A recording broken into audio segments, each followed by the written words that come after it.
নমস্কার সবাইকে। প্রতিদিনের রান্নাঘরে আপনাদের সবাইকে অনেক অনেক স্বাগত। কয়েকদিন ধরে তো খুব বৃষ্টি হচ্ছে, সেই জন্য কিছু দেখাতে পারিনি আপনাদেরকে। আমি তাছাড়া বাবার বাড়িতে চলে আসছি, সেই জন্য কিছু দেখাতে পারিনি। এই যে আমাদের ঘরের পিছনে কত সুন্দর ডাটা গাছ লাগানো হয়েছে, দেখেন ডাটাগুলো অনেক অনেক বড় হয়েছে। এখন এখান থেকে কতগুলো ডাটা তুলে নিয়ে চিংড়ি মাছ দিয়ে রান্না করব, আপনাদেরকে দেখাবো।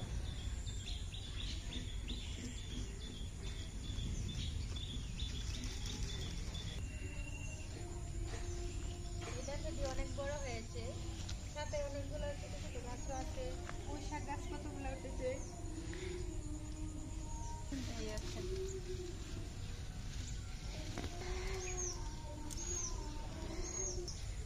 বৃষ্টি হয়েছে তো সেজন্য অনেক কাদা।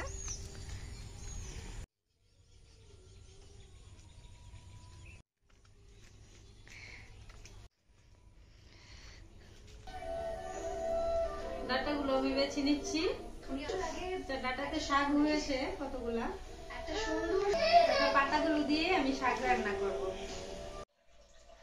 ডাটা দিয়ে আমি চিংড়ি মাছ দিয়ে রান্না করব। এখানে চিংড়ি মাছ ধুয়ে পরিষ্কার করে নিয়েছি, আর এখানে ডাটাও রেডি। এখন প্রথমে মাছগুলো ভেজে নেব। আগুন ধরে দিয়েছি, কড়াই গরম হয়ে এসেছে, এখন তেল দিয়ে দিচ্ছি। প্রথমে মাছগুলো ভেজে নেব। দিয়েছি হলুদ গুঁড়ো, পরিমাণ মতো লবণ,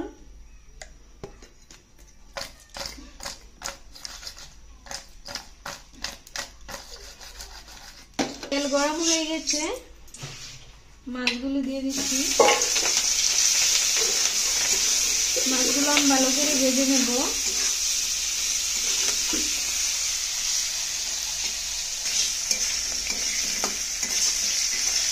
মাছগুলো ভাজা হয়ে গেছে, নামিয়ে নিচ্ছি।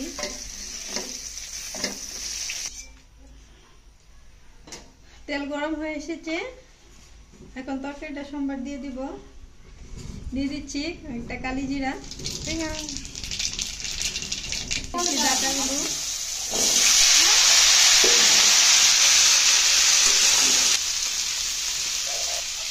একটু হলুদ গুঁড়ো,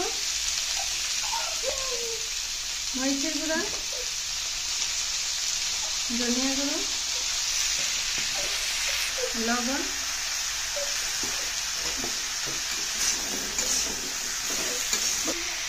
দিচ্ছি জিরা বাটা,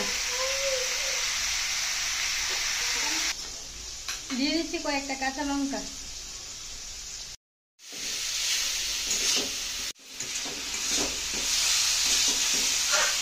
ডাটাগুলো সিদ্ধ হয়ে গেছে,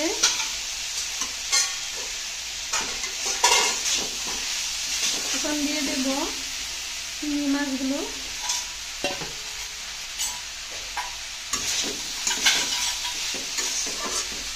দিয়ে দিচ্ছি পরিমাণ মতো জল।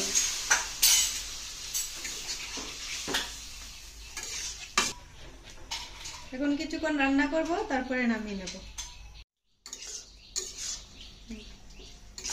আমার তরকারি রান্না হয়ে গেছে, এখন নামিয়ে নেব।